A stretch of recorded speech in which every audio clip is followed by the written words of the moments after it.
రాజ్యసభ సభ్యులుగా ఎన్నికైన చింతకాయల విజయ్ అభినందన సభ నర్సీపట్నంలో అత్యంత ఘనంగా జరిగింది. రాజ్యసభ ఎంపీగా ప్రమాణ స్వీకారం చేసి తొలిసారిగా నర్సీపట్నం వచ్చిన సందర్భంగా ఘనంగా స్వాగతం పలికారు. ముందుగా ఆయన నర్సీపట్నం దుర్గా మల్లేశ్వరి అమ్మవారి ఆలయం వద్ద ప్రత్యేక పూజలు నిర్వహించారు. అనంతరం వేలాది మంది ప్రజలు, అభిమానులు, కార్యకర్తల నడుమ భారీ ర్యాలీగా సభ ప్రాంగణానికి చేరుకున్నారు. ఈ సందర్భంగా పలువురు వ్యక్తులు ప్రసంగించారు. భవిష్యత్తులో జిల్లాను విజయ్ ముందుకు నడిపించాలని గండి బాబ్జీ ఆకాంక్షించారు. సీనియర్ నాయకులు దాడి వీరభద్రారావు మాట్లాడుతూ వైసీపీ హయాంలో ఆయన్ను కుటుంబాన్ని తీవ్ర ఇబ్బందులకు గురిచేశారని, చెరువులను ఆక్రమించింది వైసీపీ నాయకులేనని విమర్శించారు. అనకాపల్లి ఎంపీ సీఎం రమేష్ మాట్లాడుతూ రాజ్యసభలో పలువురు సభ్యులు తెలుగులో ప్రమాణ స్వీకారం చేస్తే విజయ్ హిందీలో అనర్గళంగా చేశారని, ఆయన సామాన్యమైన వ్యక్తి కాదని ప్రశంసించారు. ఇక్కడ పుట్టిన గడ్డ మీద ఉన్న సయోభిలాషులు లేకపోతే మనం లేం. ఈ కుటుంబంలో ఉన్న పెద్దలు, చిన్నాళ్ళు కానీ, అందరూ అత్తలు కానీ, ప్రతి ఒక్కరు కూడా మాకు ఆశీర్వదించి ముందుకు నడిపించేవారు. ఏ సమయంలో అయినా నేను వేదిక ఎక్కి మాట్లాడుతుంటే వాళ్ళ కొడుకుల కంట నా కొడుకు, నా మనవడు అని చెప్పి మమ్మల్ని చూసిన కుటుంబ సభ్యులందరికీ పేరు పేరున శిరసు వంచి నా హృదయపూర్వక కృతజ్ఞతలు తెలుపుకుంటున్నాను.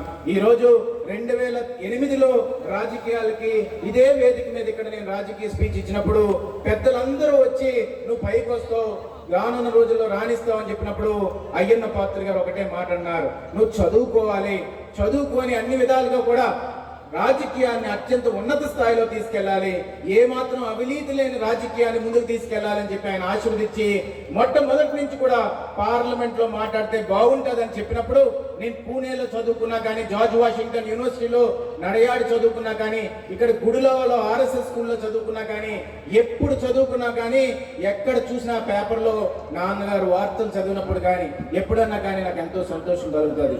అయితే వీళ్ళందరికంటే ముందు ఈరోజు నాకు ఈ స్థానాన్ని కల్పించిన పార్టీ, ఈ పార్టీ కండువా నాన్న చెప్తారు, నేను బతుకున్నంత వరకు ఈ కండువా వేసుకొని ఉంటాను, అలాగే ఆ జెండా కప్పుకొని ఉంటానని చెప్తుంటారు. అదే విధంగా ఈ జెండా ఈ రోజు నాకు గౌరవాన్ని కల్పించింది. ఈ కండువాని మనస్ఫూర్తిగా చెప్తున్నాను, ఎవడన్నా ఈ కండువాల జోలుకు కానీ, కార్యకర్తల జోలుకు కానీ వస్తే మా మాటలతో, మా అధికారంతో లేకపోతే రేపు రానున్న రోజుల్లో ఎప్పుడు పోరాడుతూనే ఉంటాము, కార్యకర్తల కోసం అండగా నిలబడతామని చెప్పి ఈ సందర్భంగా సవినీయంగా మనం చేసుకుంటున్నాను. ఈరోజు నందమూరి తారక రామారావు గారు విశ్వవిఖ్యాత నట సార్వభౌముడు, రత్న డాక్టర్ నందమూరి తారక రామారావు గారు పెట్టిన పార్టీ ఇది. నాన్న ఆశీర్వదించారు. తర్వాత చంద్రబాబు నాయుడు గారు నేను ఎప్పటికీ మర్చిపోలేను, స్టేజ్ కింద నించొని ఉంటే ఏం విజయ్ మాట్లాడతావా అని అడిగారు. మొట్టమొదట మైక్ ఇచ్చి అవకాశాన్ని కల్పించి వేదిక మీద నించోబెట్టి నువ్వు మాట్లాడి నేను చూసుకుంటానంటే, సార్ చాలా మంది పెద్దలు ఉన్నారు సార్ అంటే ఆయన ధైర్యం ఇచ్చి నాకు యువత రంగాల్లో మాట్లాడుతున్నప్పుడు 2 నిమిషాలు టైం, 2 నిమిషాలు అయిపోతే పక్కనున్న స్పీకర్ ఎవరైతే వేదిక మీద ఉన్న పెద్దలు వచ్చి నాకు భుజాన్ని తట్టేవాడు ఎర్రన్నాయుడు గారు ఉన్నారు, స్వర్గస్థులు ఎర్రన్నాయుడు గారు ఉన్నారు, అందరూ కూడా వెంటనే చంద్రబాబు నాయుడు గారు మైక్ తీసుకుని ఇప్పటికీ ఆ వీడియో ఉంటుంది, ఏమయ్యా మొట్టమొదటి స్పీకర్ అసెంబ్లీలోనే మేము ఆపం, నువ్వెవడో ఆపడానికి, నువ్వు కంటిన్యూ చేయ విజయ్ అని చెప్పి ఆ రోజు అన్నారు. అదే మాటలు ఇప్పటికీ కూడా నాకు గుర్తున్నాయి. అలాంటి పెద్ద ఆయన్ని నాకు 2014లో గైడెన్స్ ఇవ్వడం, సీటు నేను అడిగాను, ఈరోజు మనస్ఫూర్తిగా చెప్తున్నాను. కానీ ఆయన అన్నారు రాష్ట్రం బాగుపడాలంటే మన గవర్నమెంట్ రావాలి, కొన్ని ఈక్వేషన్స్ ఉన్నాయి అని అంటే, సరే సార్ మీరు ఏం చెప్తే అదే చేస్తానన్నా. ఎప్పుడు అదే మాట అనేవాడిని, నన్ను నమ్ము అన్నారు. ఈ రోజు ఆ నమ్మకాన్ని నిలబెట్టుకొని విజయానికి ఏమైతే మాట ఇచ్చానో ఆ మాట నిలబెట్టుకున్నాను. ఈ రోజు నీ పని మొదలైంది, నువ్వు స్టార్ట్ చేయాలని చెప్పి నాకు మొన్న చెప్తున్నప్పుడు ఆ రోజు నేను ఒకటే హామీ ఇచ్చాను, సార్ ఒకటే గుర్తుపెట్టుకోండి, తెలుగుదేశం పార్టీ జెండాకి కార్యకర్తగా ఒక కూలోళ్ళలాగా నేను ఎక్కడికి వచ్చి మీరు పని చేయమని చెప్పినా కూడా నిస్వార్థంగా నించొని ఈ తెలుగుదేశం పార్టీని కాపాడుకునే బాధ్యత తీసుకుంటానని చెప్పి ఈ సందర్భంగా సవినీయంగా మనం చేసుకున్నాను. నారా లోకేష్ గారు, నేను ఒకటే చెప్తున్నాను, ఎన్టీ రామారావు గారు గట్టి తత్వం, సంకల్పంతో ముందడిగేసి ఆ రోజు 9 నెలల్లోనే పార్టీ తీసుకొచ్చారు. చంద్రబాబు నాయుడు గారు ఉక్కు సంకల్పంతో దేశం మొత్తమే కాదు ప్రపంచం మొత్తాన్ని రాష్ట్రంలో చూసే విధంగా చేశారు. నారా లోకేష్ గారు ఇద్దరు డిఎన్ఏతో పుట్టిన వ్యక్తులు. ఈ రోజు నేను చెప్తున్నాను, ఆ భువనమ్మ ఆ అమ్మగారు ఎంత విలువలతో పెంచిన వ్యక్తి అంటే, ఈ రోజు మన తెలుగుదేశం పార్టీ జెండాను నిలబెట్టి గ్రామాల్లో నడిచి ఎండన్నా ఓననగా ఏ మాత్రం కూడా అలసిపోకుండా ముందుకెళ్ళి ఈ రోజు ప్రతి కార్యకర్తకి ఎవడైతే చేయి పట్టుకొని కష్ట సమయాల్లో ఉన్నాడో వాడిని తీసుకెళ్లి పైన నించోబెట్టి నువ్వు అక్కడ కూర్చోవాలరా, అది నీకు కావాల్సిన స్థానం అని చెప్పిన అన్న నారా లోకేష్ గారు అని చెప్పి ఈ సందర్భంగా సవనీయంగా మనం చేసుకుంటున్నాను. ఈ రోజు నాకు బాగా గుర్తు, ఇదే బార్కాస్ అనే వాళ్ళు ఇక్కడ మనకి మీటింగులు జరిగాయి. ఆ మీటింగ్ దగ్గర నందమూరి తారక రామారావు గారు వచ్చినప్పుడు కారులోకి వెళ్ళిపోతుంటే నాన్నగారు తీసుకెళ్లి నా కొడుకు అని చెప్పినప్పుడు ఆయన తీసుకెళ్లి నన్ను ఇక్కడ కూర్చోబెట్టుకున్నారు. కూర్చోబెట్టుకొని నాతో పాటు వచ్చేస్తావా అని అడిగారు. నాకు ఇప్పటికీ కూడా మాటలు గుర్తు. తర్వాత ఇంటికి తీసుకెళ్లారు, మళ్ళీ కూర్చొని ఫోటో తీపించుకున్నారు. తర్వాత అన్నారు నా కుటుంబం అన్నారు. ఈ రోజు అదే విధంగా నారా లోకేష్ గారు మా అమ్మగారు నాన్నగారు కలిసినప్పుడు ఏమన్నారంటే ఇది నా కుటుంబం అమ్మా, నేను మర్చిపోతానా చెప్పు అన్నారు. ఎంతకంటే గౌరవం ఏం కావాలి పార్టీలో? కుటుంబంలా చూసుకునే నాయకులు ఉండడం మన అదృష్టం. కుటుంబంలా నడిపించే నాయకత్వం ఉండడం అదృష్టం. కష్టం వస్తే బల్ల బుద్ధి నాకు ఈ కష్టం ఉంది సార్ అని చెప్తే నువ్వు నన్ను అన్నాను పిల్లరా సార్ అంటావేంటి అని చెప్పి భుజం మీద తట్టి కష్ట సమయాల్లో తీసుకెళ్లేవాడు నాయకుడు.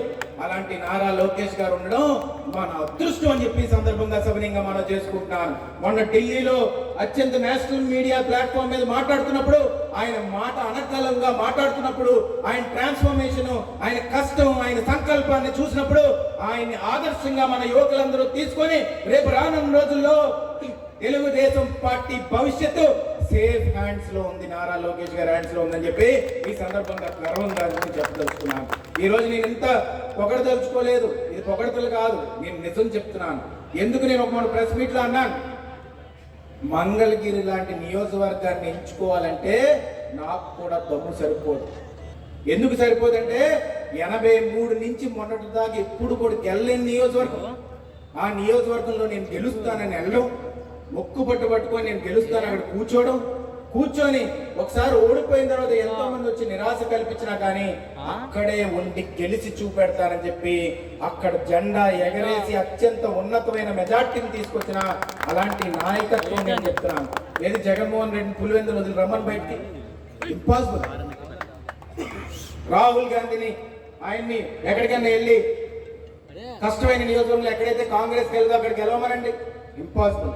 కానీ 83 నుంచి గెలలేని నియోజకవర్గాన్ని ఎంచుకొని ఆ నియోజకవర్గంలోని ఈ రోజు గెలవడం అనేది చిన్న విషయం కాదని చెప్పి ఈ సందర్భంగా సభ్యులంగా మనం చేసుకుంటున్నాం. అందుకే ఈ రోజు నాకు ఎంతో సంతోషం ఉంది. ఏంటంటే ఒకటి, అయ్యన్న పాత్ర గారు ఆశయాన్ని ఏదైతే ముందుకు తీసుకెళ్లాలనుకున్నారో అది తీసుకెళ్ళడం జరిగింది. రెండు, ఈ నర్సీపట్నం గడ్డకి ఎప్పటికైనా మేము ఎంత మాకు ప్రజలు చేసినందుకు వాళ్ళకి కనీసం వాళ్ళకి గౌరవంగా చెప్పుకునే విధంగా మేము తయారవ్వాలనుకున్నాం.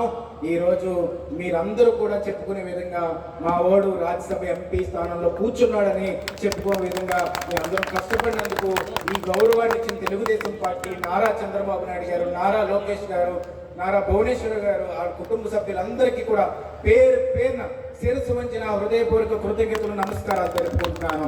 అమ్మ పద్మావతి గారు కానీ అయ్యన్న పాత్ర గారు కానీ మమ్మల్ని క్రమశిక్షణతో పెంచారు. ఇప్పటికొచ్చి మేము ఎక్కడా కూడా ఏ పళ్ళెత్తి తప్పు చేయలేదు. తప్పు అంటే ప్రతి మనిషి తప్పు చేస్తాడు, కానీ మేము మాత్రం ఎక్కడ కూడా కుటుంబ పేరు పోగొట్టే విధంగా, పార్టీ పేరు పోగొట్టే విధంగా ఎప్పుడు కూడా తప్పు చేయకుండా ముందుకెళ్తాం. అయితే నేను ఒకటి చెప్పాలి, అంత పేరు మేము గమనించకపోవచ్చు, కానీ ఆ పేరుని చెడగొట్టడం మాత్రం ఎప్పుడు చేయమని చెప్పి ఈ సందర్భంగా మీ అందరికీ సవినయంగా మనం చేసుకుంటూ నాకు ఇంత మంచి అవకాశాన్ని ఇచ్చారు. ఈరోజు అల్లూరి సీతారామరాజు గారు పోరాడిన నడయాడిన భూమిది. ఇలాంటి భూమి మీద నేను పాదయాత్ర చేశాను.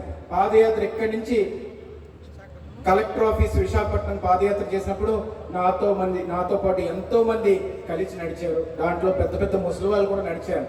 దాని నుంచి ఇంతమంది నడిచినప్పుడు నాకు అనిపించింది, వీళ్ళ కోసం ఏం రుణం తీర్చుకోవాలి. ఇంత దాంట్లో ఒక ఆయనకి నేను ఏమైనా డబ్బులు ఇద్దామని ఇలా ట్రై చేస్తూ కూడా నాకు వద్దమ్మా అని చెప్పి గట్టిగా తిట్టడం మొదలు పెట్టాను నన్ను. అంటే ఎంత గౌరవం ఉండకపోతే వాళ్ళు పార్టీ మీద కానీ మా మీద కానీ ఈ విధంగా త్యాగాలు చేసి ముందుకెళ్తారు. అరెస్టులు చేసినప్పుడు కూడా మేము ఎప్పుడు కూడా ఉదయం 3:30కి ఆ తుప్పల్లో పాములు ఉంటాయని కూడా తెలుసు అందరికీ. పాములు ఉంటాయని తెలిసి కూడా అక్కడికి వచ్చేసి ఆ క్రేన్ గడ్డంగా పడుకుంటారంటే నిజంగా ఆ జన్మంతో రుణపడి ఉండాలి మీ అందరికీ అని చెప్పి సందర్భంగా మనం చేసుకుంటూ పార్లమెంట్లో ఎట్టి పరిస్థితుల్లో గలాన్ని వినిపించి నారా చంద్రబాబు నాయుడు గారు, నారా లోకేష్ గారు ఇచ్చిన గైడెన్స్ మీద ఏ విధంగా ముందుకు తీసుకెళ్లాలో అన్ని విధాలుగా ముందుకు తీసుకెళ్లే విధంగా మేము చేస్తాం. ఎట్టి పరిస్థితుల్లోని ఈరోజు ఉత్తరాంధ్రలో మాత్రం ఏదన్నా రాష్ట్రంలోని ఏ సమస్య అయినా చంద్రబాబు నాయుడు గారు ఒక మాట చెప్పి ఎట్టి బస్సులు ఈ గలవిప్పాలంటే ఎట్టి బస్సులో దాన్ని ముందుకు తీసుకెళ్ళడానికి ముందుకెళ్తాం. ఈరోజు నాకు నందమూరి తారక రామారావు గారికి అత్యంత ఆజన్మాంతం ఆ కుటుంబానికి రుణపడి ఉంటామని చెప్పి ఈ సందర్భంగా సవినీయంగా మనం చేసుకుంటూ ఈరోజు మనం చూసుకుంటే మన నర్సీపట్నం